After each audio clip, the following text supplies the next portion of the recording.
नमस्कार दोस्तों, एक बार फिर से स्वागत है आपके अपने चैनल रहस्य हॉरर स्टोरी में, जो हमेशा आपको अनसुलझे रहस्यों से रूबरू करवाता है। एक बार फिर से आपके लिए लेकर आए हैं एक ऐसी वीडियो जिसमें आप जानेंगे कि जब हमारे पास न तो रेफ्रिजरेटर थे और न ही बर्फ की मशीनें, तो उस दौर में राजा महाराजा कैसे ठंडी ठंडी ड्रिंक्स का मजा लेते थे। आज की इस वीडियो में हम जानेंगे कि बर्फ का इतिहास क्या है और कैसे सैकड़ों साल पहले बिना किसी मशीन के बर्फ का इस्तेमाल किया जाता था। हमारे इतिहास में बर्फ की शुरुआत एक लग्जरी चीज के रूप में हुई थी। प्राचीन सभ्यताओं ने जल्दी ही यह जान लिया था कि ठंडा पेय एक विशेष आनंद देता है।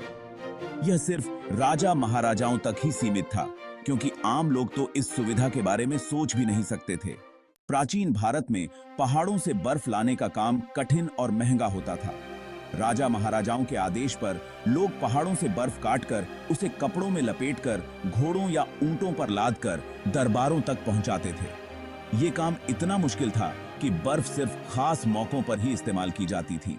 अब बर्फ लाने के बाद उसे कैसे संभाल कर रखा जाए, तो उस समय राजा महाराजाओं के पास विशेष प्रकार के भंडारण घर होते थे, जिन्हें आजकल के शब्दों में बर्फ घर या आइस हाउस कहा जा सकता है।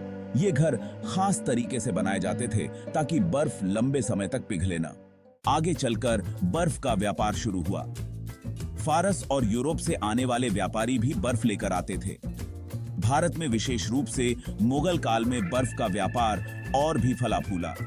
इसे एक विशेष वस्त्र में लपेटकर ऐसे पदार्थ के साथ रखा जाता था जो बर्फ को लंबे समय तक ठंडा रख सके। अब जब राजा महाराजाओं के पास बर्फ पहुंच गई, तो इसका इस्तेमाल खास तौर पर उनके ड्रिंक्स को ठंडा रखने में किया जाता था। उन्हें बहुत शौक होता था ठंडी ठंडी शरबत या वाइन पीने का। शरबत में बर्फ डालकर या फिर ठंडे घड़े में शरबत को डालकर उन्हें परोसा जाता था। बर्फ के अलावा एक और तकनीक का इस्तेमाल होता था, जिसे इवेपोरेटिव कूलिंग कहते हैं। पानी को ठंडा रखने के लिए मिट्टी के बर्तन का भी उपयोग होता था। घड़े की सतह से पानी धीरे धीरे भाप बनकर उड़ता था और अंदर का पानी ठंडा हो जाता था।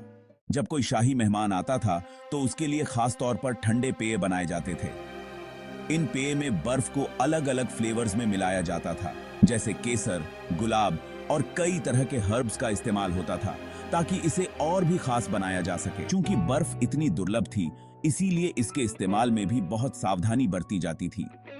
बर्फ को केवल उच्च वर्ग के लोगों को ही दिया जाता था।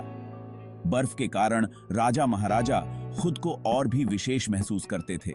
19वीं सदी के अंत तक बर्फ की मशीनें और रेफ्रिजरेशन की तकनीक विकसित हुई। इसके बाद बर्फ का इस्तेमाल आम लोगों के लिए भी संभव हुआ। आज बर्फ को हम इतनी आसानी से इस्तेमाल करते हैं, लेकिन पुराने समय में ये एक बेहद खास चीज मानी जाती थी। तो दोस्तों, ये था बर्फ का सफर। कैसे पहाड़ों से लेकर महलों तक राजा महाराजाओं की ड्रिंक्स में बर्फ का इस्तेमाल होता था। इतिहास के पन्नों से जुड़ी ये अनोखी कहानियां हमें बताते हैं कि कैसे हमारी जीवन शैली ने समय के साथ बदलाव किए। आशा है आपको ये वीडियो पसंद आई होगी।